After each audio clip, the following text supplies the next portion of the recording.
বিসমিল্লাহির রহমানির রহিম। আসসালামু আলাইকুম রহমতুল্লাহি ওয়া বারাকাতুহু। বন্ধুরা কেমন আছেন? আশা করি আল্লাহর রহমতে ভালো আছেন। আমি আলহামদুলিল্লাহ ভালো আছি।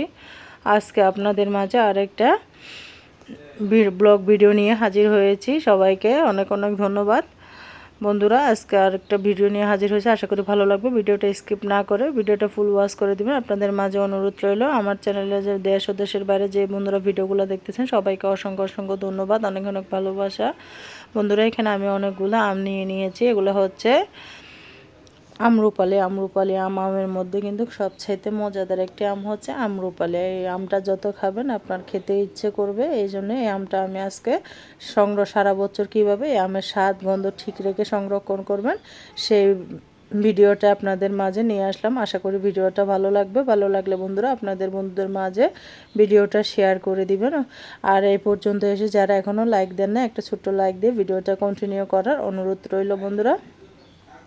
আর আমার চ্যানেলে নতুন যারা বন্ধু এসেছেন অবশ্যই চ্যানেলটিকে সাবস্ক্রাইব করে পাশে থেকে যেতে পারেন যদি ভালো লাগে।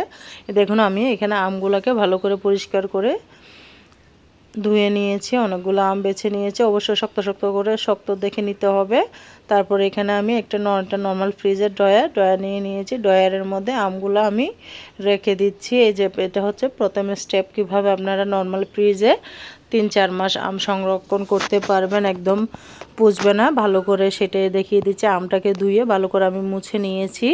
তারপর একটা পেপার দিয়ে পেপারের উপরে আমি এক বেস করে আম করে বিছিয়ে দিচ্ছি।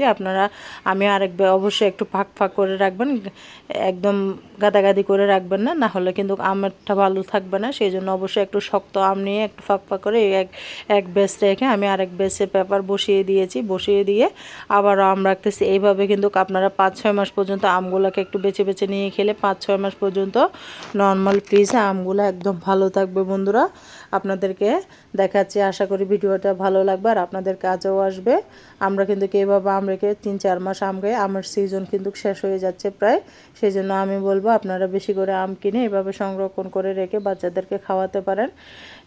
এবার আমি আর অন্য আমগুলো আবার ধুয়ে নিচ্ছি। আমি যেগুলো ডিপ ফ্রিজে সংরক্ষণ করব সেগুলো আবারও ভালো মতো ধুয়ে নিচ্ছি। আম এগুলো হচ্ছে একদম ফ্রেশ আম, বাগান থেকে নিয়ে আসছে। বাজারের আমগুলো কিন্তু ফরমালিন, সেই জন্য প্রত্যেক বছরই পাহাড় থেকে যেয়ে আমার হাজব্যান্ড আমগুলো নিয়ে আসে। দেখুন পরিষ্কার করে ধুয়ে নিয়েছে। এগুলোতে একদম কোনো ফরমালিন নেই, পাহাড় থেকে গাছ থেকে পাড়া আম, খুব সুস্বাদু এই আমগুলো। এই জন্য আমি প্রত্যেক বছরই অল্প স্বল্প আমগুলো ফ্রিজে সংরক্ষণ করি। আবারও আমগুলোকে ভালো মতো ধুয়ে নিলাম। ধুয়ে আমি গামছা দিয়ে একটা ভালো মোটা গামছা দিয়ে মুছে নেবেন, তাহলে রান্নাঘরে টিস্যু দিয়েও মুছে নিতে পারেন। আমি গামছা দিয়ে মুছে নিচ্ছি, কারণ টাওয়াল দিয়ে মুছলে পানিটা ভালো মতো শুষে নেবে। সেই জন্য আপনারা আপনাদের যে কোনো পাতলা কাপড় দিয়েও মুছে নিতে পারেন। আমি আমগুলোকে ভালো মতো মুছে নিচ্ছি,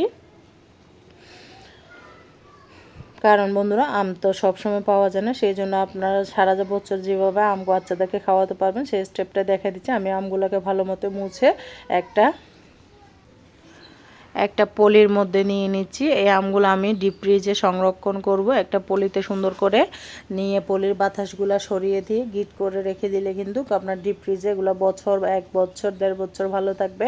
আপনারা যখন এই আম খেতে ইচ্ছে করবে এখান থেকে নিয়ে আমের রসগুলো নিয়ে খেতে পারবেন। অনেক মজা লাগে, ভাত দিয়ে খেতেও মজা লাগে, বা আপনারা কোনো জুস করে খেতে পারবেন, বা এমনি খাওয়া যাবে। আর যে আমগুলো আমি আবার আমগুলোকে আমি ছিলে নিচ্ছি। এটা হচ্ছে আমি দ্বিতীয় প্রসেস, আপনাদেরকে তৃতীয় প্রসেসে দেখাবো। আমি 4টা স্টেপ বাই স্টেপ করে দেখিয়ে দিয়েছি আমগুলো কীভাবে সংরক্ষণ করলে আপনারা সারা বছর খাইতে পারবেন, বাচ্চাদেরকে ফরমালিন মুক্ত আম খাওয়াতে পারবেন। দেখুন আমি আমগুলোকে সুন্দর করে পিস করে নিয়েছি। এগুলো যেহেতু আমরুপালি সেজন্য সাইজটা ছোট। আমের মধ্যে কিন্তু আমরুপালি আমটা ভীষণ ভীষণ মজা, আমার তো ভীষণ ভালো লাগে এই আমরুপালি। আর কার কার আমরুপালি আম পছন্দ অবশ্যই কমেন্টসে বলে যাবেন বন্ধুরা। দেখুন আমি এখানে একটা পলি ব্যাগ কেটে বসিয়ে দিয়েছি, পরিষ্কার ধুয়ে নেবেন অবশ্যই। তারপর আরেকটা পলি ব্যাগ বসিয়ে দিচ্ছি, কারণ এভাবে লেয়ার করে রাখলে আপনারা যখন আম খেতে ইচ্ছে করবে এক পলি ব্যাগ নিয়ে নিলে একসাথে সব রাখলে কিন্তু আমগুলো তেতো হয়ে যাবে।